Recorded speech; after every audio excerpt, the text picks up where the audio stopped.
அப்ப நம்ம இந்த உலகத்துல எப்படி மற்றவர்களை அன்பு செய்யணும்? முதல் காரியம் யோவான் சுவிசேஷம் 13:34-35. அது என்ன? இயேசு உங்களை நடத்தும் விதத்துல நீங்க மற்றவர்களை என்ன செய்யணும்? நடத்தும்.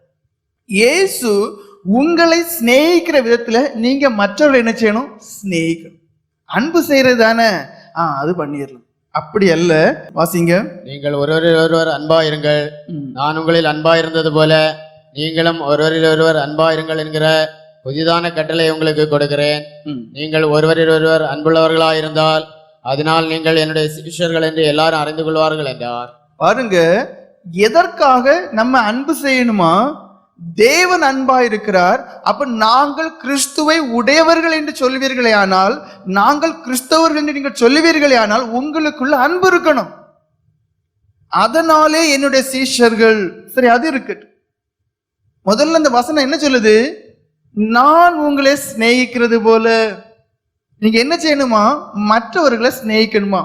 அதுல என்ன சொல்லப்பட்டிருக்கு? புதிதான ஒரு கட்டளை தருகிறேன். அது புதிதான கட்டளையா? கிடையாது. லேவியராகமம் 19:18 வாசிங்க. பழிக்கு பழி வாங்காமலும் உன் ஜனபுத்திரர் மேல் பொறாமை கொள்ளாமலும் உன்னில் நீ அன்பு கூறுவது போல பிறனிலும் அன்பு கூறுவாயாக. கர்த்தர். பாருங்க, அப்ப என்ன சொல்றார்? நான் கர்த்தர். நீ என்ன செய்யாத? பழி வாங்குறது எனக்குள்ளது, நீ பழி வாங்காத. நீ என்னதான் செய்யணும்? அன்பு செய்யுங்கிற. அப்ப அதே காரியத்தை தான் இங்க அதே கர்த்தர் தான் இயேசு கிறிஸ்துவா இருக்கக்கூடியதான் அந்த தேவன் தான் என்ன செய்யறாரு? அதை இங்க சொல்றார்.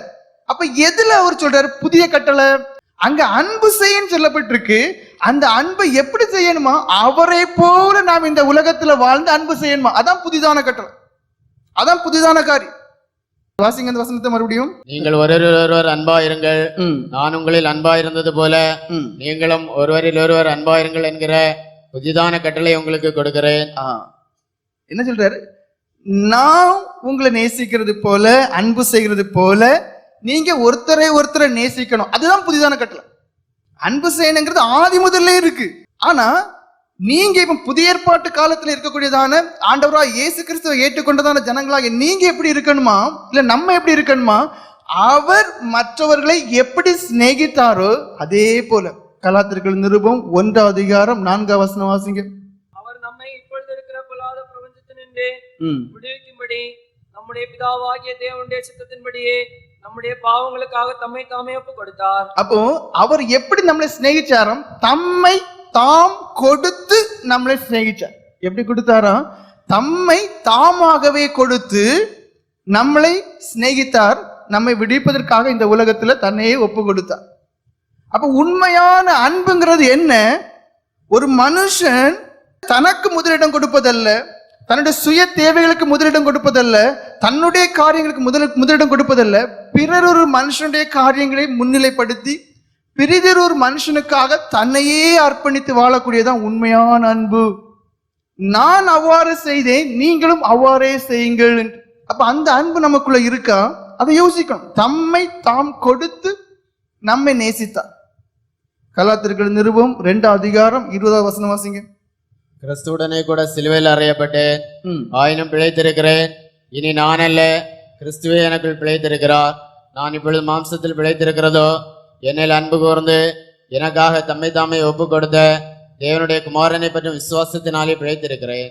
அப்ப இங்க ஒரு எடுத்துக்காட்டு இருக்கு. பவுல் அப்போஸ்தலர் என்ன செய்றாரு? தம் வாழ்க்கை அப்படியே மாத்திட்டார். அது வரைக்கும் தனக்கென்று வாழ்ந்த ஒரு மனுஷன், பக்தி வைராக்கியமாய் வாழ்ந்த ஒரு மனுஷன், பிடிவாதமாய் வாழ்ந்ததான ஒரு மனுஷன் அப்படியே மாறுறார்.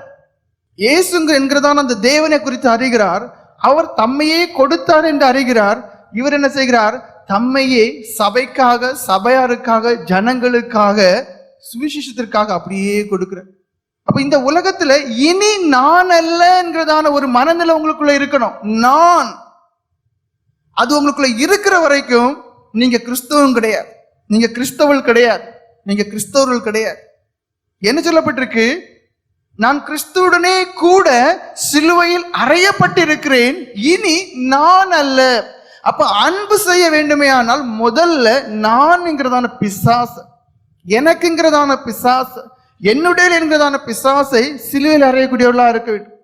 அந்த நான் என்கிறதை கொண்டால் மட்டும்தான் நீங்கள் கிறிஸ்துவை போல தன்மை கொடுத்து அடுத்தவர்களை சிநேகிக்க முடியும். ஏன்னா புதிதான ஒரு கட்டளை தருகிறேன்னு சொல்கிறார். அது என்ன புதிதான கட்டளை? அன்பு இதுக்கு முதலே இருக்கு. நான் உங்களை சிநேகிக்கிறது போல நீங்க ஒருத்தரை சிநேகிக்கணும்.